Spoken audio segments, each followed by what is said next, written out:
关于卡脖子这件事儿啊，正面对手咱向来不怕。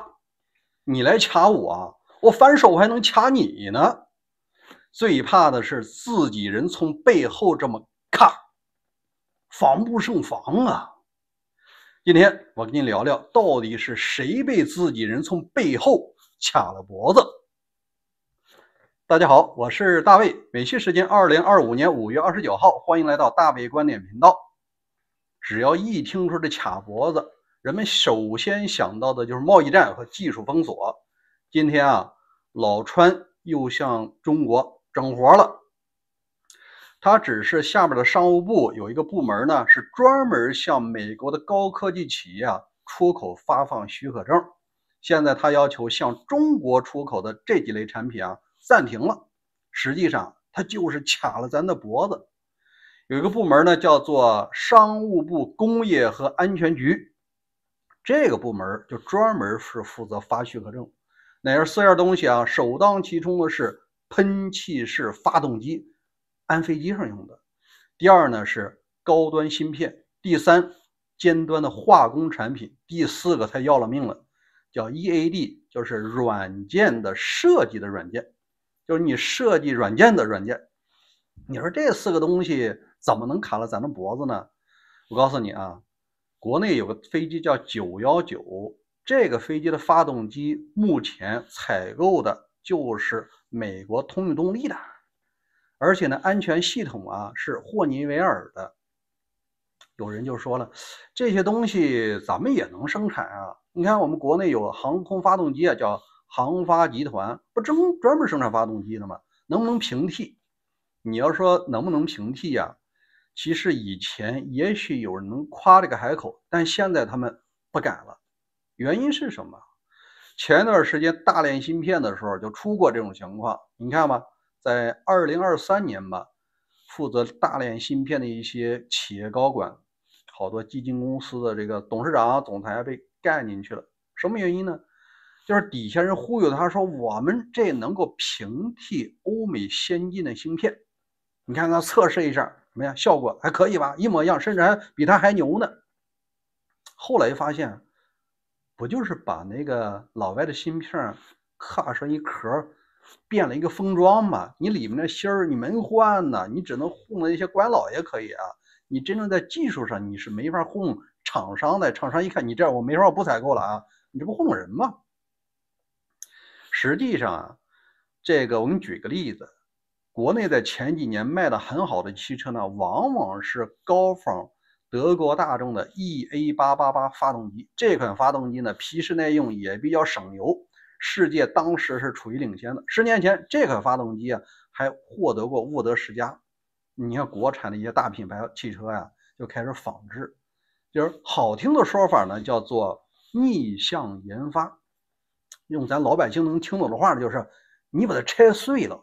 每一个零件拆的不能拆了为止，摆一院子，然后呢拿那个尺子量完了以后，咱1比1仿制，这个就叫逆向研发。就是你拆完了，把这零件再组装成一块，这么叫逆向。有人讲这不叫山寨吗？实际上你那么理解呢也没错，但是呢，他在这个山寨的过程中，同样呢把 EA888 的缺点也给仿制了。比方说的爱烧机油。当时除了这个仿制 EA888，还有一款产品呢，叫日本的爱信6速变速箱。这款变速箱现在也广泛应用在国产汽车的变速器里。不信你自己是国产，你可以看一下配置单就知道了。因为大量的汽车以说我已仿制了这种媲美 EA888 的发动机和爱信6速变速箱为荣，这是一个卖点，给你印在那个彩页上。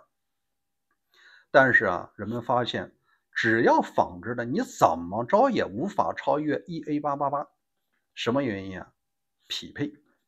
同样的发动机，你还有一个动力管理系统，而这套管理系统你没法仿制，这已经是软件的内容了。给你举个例子吧，现在 C919 用的发动机是美国通用动力的，这个动力管理系统是美国霍尼韦尔的，他们是合作几十年，很搭套。我就问你，中国航发的发动机配咱自己那个动力管理能不能匹配。咱比方说啊，你车仿制了80%、90%啊，还行，不就是开起来有点顿挫吗？如果说你的飞机飞着呢啊，比方说你动力这个操作过程中有顿挫了，咔下了100米，你人早跳起来了，头磕一包，好吧？这个啊，真的是事实啊，不是给你危言耸听。好，我们再说它卡这些东西是不是说对咱的一个回应啊？人家说的非常清楚啊，商务部的人讲，此举是对中国最近限制向我国关键矿产的回应。人家说的很清楚，是咱先卡把那个稀土卡了老美了，老美现在反手又得把咱这卡了一家伙，这个也算是互有往来。所以据经济学人的报道呢，他说是华盛顿和北京正试图在重要的经济领域展示自己的力量，实际上就是互相卡脖子。那你说有没有把咱这打疼呢？咱这有没有说平替的软件和平替的化工产品和平替的发动机呢？这个呢，你听一下这个咱们外交部发言人的报道，你就知道啊。这么庄重的事儿，我必须原文给你照读一下。这个是据报道，中国驻美领馆一名发言人对此表示，中国坚决反对美国滥用国家安全概念，滥用出口管制，恶意封锁和打压中国。这话说的都挺重的，说明被卡的还是挺疼的。我希望呢，这两国别再卡了，咱继续出口稀土。美国，你把那发动机啊、高端芯片你也别藏着啊，大家互利互惠。对于每一个像大卫这样的老百姓来说，两国关系好，咱都是好事啊，每一个老百姓都是获益者。好吧，刚才说的是互相卡脖子，这不属于正面对手互相卡吗？接下来我跟你聊的事儿啊，是自己人从背后这么来了一下子，而且很狠呐。先说一好消息啊，给大家缓冲一下这个气氛。乌克兰国防部的情报总局啊，最近发布了一个喜讯，也是一个在大俄远东地区进行战斗的一个实例。这个时间呢是在这个昨天5月28号，在海参崴，这已经是大俄的最远东的出海口了。然后呢，在一家军营，这个军营叫做第155独立近卫海军陆战队旅第47独立空降突击营，挺拗口啊。就这个营里发生了2起爆炸，据说呢有10几辆这个救护车，还有1架直升机啊，赶紧进行救护，事儿还不少。但是以他们以往的尿性啊，都是说没事啊，哎，没事，小事捂盖子嘛。据当地媒体说，这只是由2个煤气罐引起来的。你说你能信吗？他当地老百姓不信。如果2煤气罐同时爆炸了，你出辆10辆，这个你多大煤气罐啊，是吧？不能拿自己人当傻子。这就可见呢，本次行动非常成功，伤亡对外是保密的。那我们就得说一下，这乌克兰的国防部军事情报总局啊，他的当家人是一位人物，也是下一任国防部长的一个热门人选。因为这个人呢，他根本不是像大俄那个国防部长，也是包工头出身。你像那个大俄那前国防部长，包工头出身，后来干的国防部长，很多工程都包给自己人啊。参谋长也是指胶合板嘛。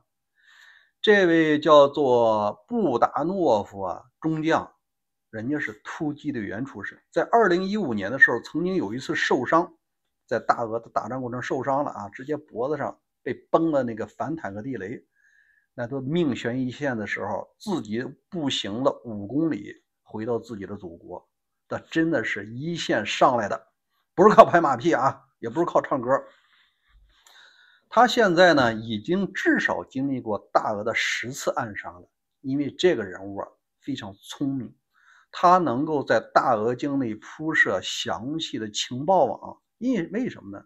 打起仗来，这就叫以牙还眼啊，以眼还眼，以牙还牙。因为现在大俄它本身不讲究，你入侵了自己的邻居，而且呢，他也侵略了乌克兰全境，就是乌克兰最西边的有个城市叫利沃夫，他也照样轰炸。有的飞机失灵了以后，都跑到人家邻国的罗马尼亚去了。只是罗马尼亚的原来的总理啊一声不吭，现在的新总统呢要反击啊，不允许再有这样的话，我们给你击落了，甭管是谁的。这就说明什么呢？你大俄打我的全境，那我也打你全境，我一直打到你远东地区。你看这次不就开了一个好头吗？它的战略价值在于说极大的牵制呢国内的武装力量，因为这个大俄境内除了国防军，它还有内务部队呢，内务部上面还有部队，就类似于武警，还有一些什么预备役部队。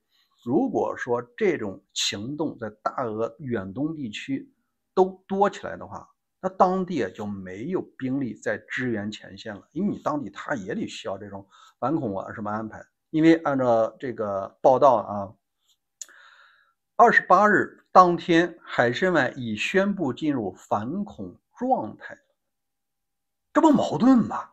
你不是说俩煤气罐爆炸没事没事，你告诉老百姓没事，既然没事，你得干嘛弄出反恐状态？你不是露怯了吗？你这有时候这编瞎话也得是不是先打个草稿是吧？所以说这件事啊，引起了很多中国朋友们的愤慨，说这乌克兰这小组啊，您这出手太客气了，应该什么呢？应该把那个朝俄那大桥，海参崴那大桥给它轰了。为什么？我告诉你啊，先给你讲一下被自己人卡脖子的事儿。哎，不是别人，就是咱自个儿。现在时间轴给你拉到1992年啊。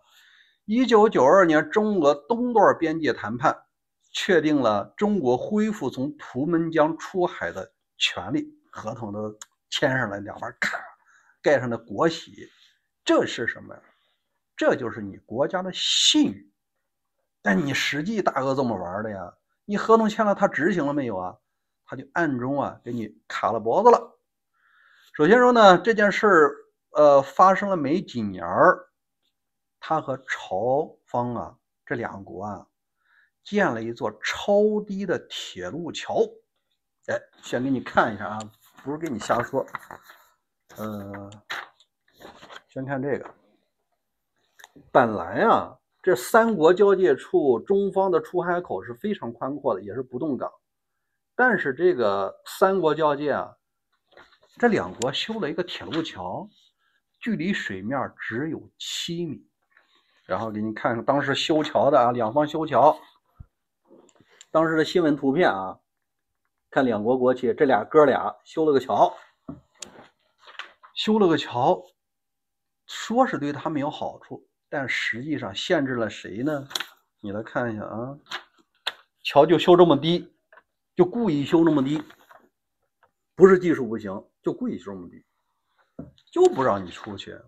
再给您看看这个卫星图片拍来，是不是很清晰？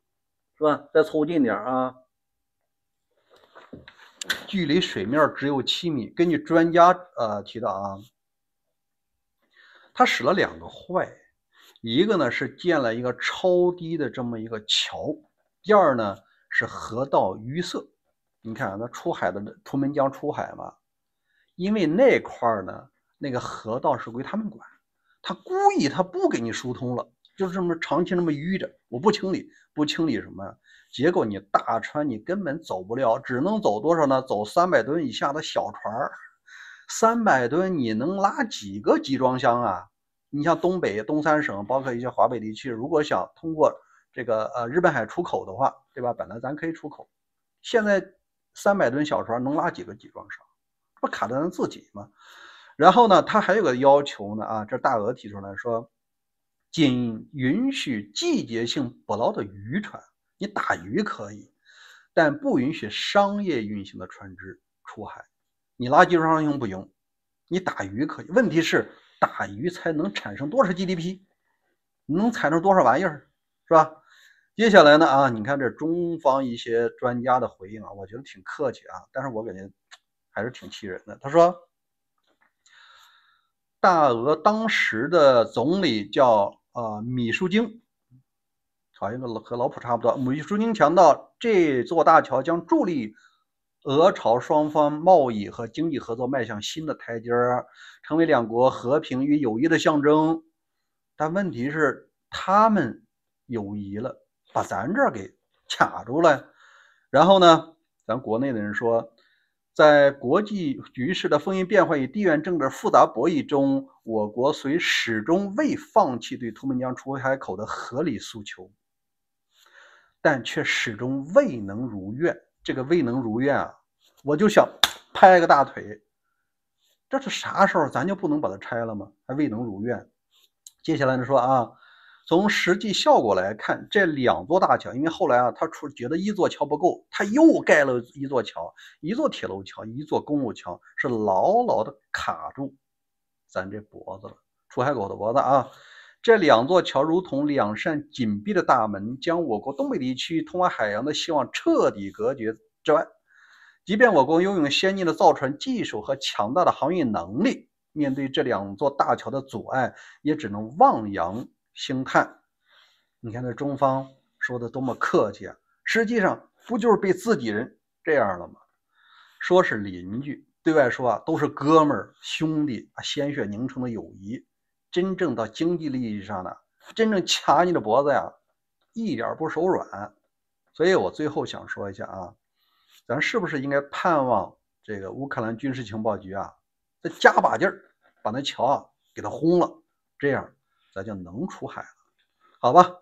欢迎各位在留言区留言，欢迎关注大卫观点频道，每天和你更新有意思的信息。因为咱这新节目刚开征，欢迎点赞、留言、转发，谢谢。